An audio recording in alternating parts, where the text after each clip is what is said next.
boys and girls. I'm going to read your second story of the week. This paper should look familiar to you. You get to pick whether you want to fill it out for our first book that we read, or if you want to fill it out for our second book that we read. Today's second book is Leo the Late Bloomer. Remember, when you're filling this out, we want your name so we know who did the work. We want the date so we know what day you did it. We want the title of the story, and this one is Leo the Late Bloomer. And we also want the author. I want you to turn to the adult that's with you and tell them what the author of a book does. Now I want you to turn to the adult with you and tell them what the illustrator does. The author of this book is Robert Krause, and the illustrator is Jose Arrego. Remember, when you're doing this paper, you need to say what happened at the beginning. Draw me a picture of what happened at the beginning of the story. Draw me a picture of something that happened in the middle of the story. And then draw me a picture of something that happened at the end of the story. Let's get started. Leo couldn't do anything right. He couldn't read. Now I'm going to stop on this page. Is this story true? Or is it a made-up story? Can tigers read in real life? I think this book is a fiction, which means it's a made-up story. Let's keep going. His other friends could read, and Leo could not write. Owl could write his name, elephant could write her name, snake could make his name, crocodile could do his name, and when Leo tried, it just came out as Scrabble.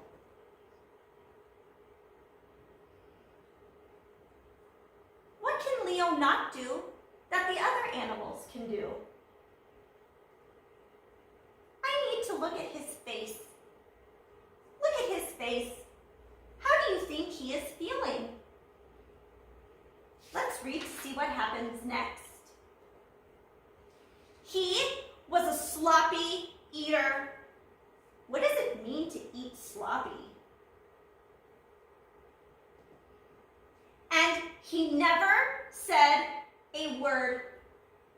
Leo can't talk yet, but his friends can. Listen as I read what each animal says. The owl goes, hoot! The elephant goes, trump! The snake goes, tss. The bird goes, peep, peep! The crocodile goes, crunch!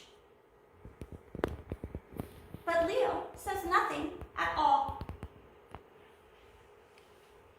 I need you to look at these pictures. Who do you think this might be? Let's read on and find out. What's the matter with Leo? Asked Leo's father. Nothing, said Leo's mother. Leo is just a late bloomer. Better late than never, thought Leo's father. The words say Leo is a late bloomer. What do you think that could mean? What are animals his age doing that he can't do yet? Every day, Leo's father watched him for signs of blooming.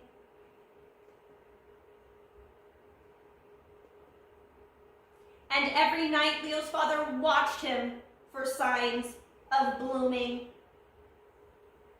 Now that we've read a few more pages, do you think you know what the word blooming means?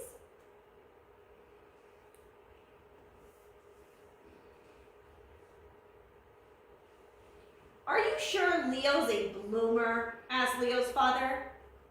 Patience, said Leo's mother. A watched bloomer never blooms. So Leo's father watched television instead of watching Leo. Let's look at this page. It says Leo's father is watching television. But is that what he's really doing? What does does the picture show you he's doing instead? The snow came, and Leo's father wasn't watching, but Leo still wasn't blooming. All the other animals could make shapes of themselves.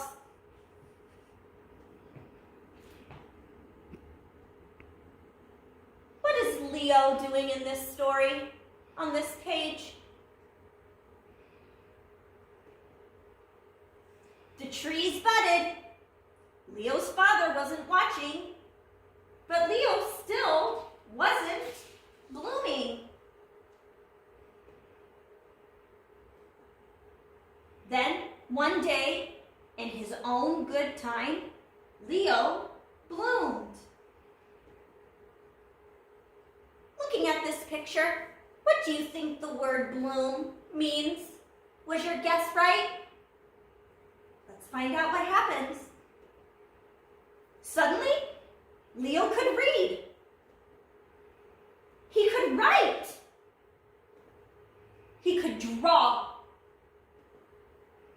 He ate neatly.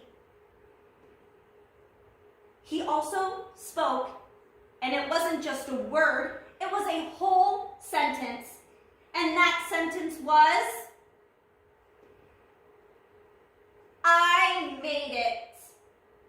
What can Leo do now that he couldn't do before? Was your guess right on what the word bloom meant? How does Leo's problem get solved?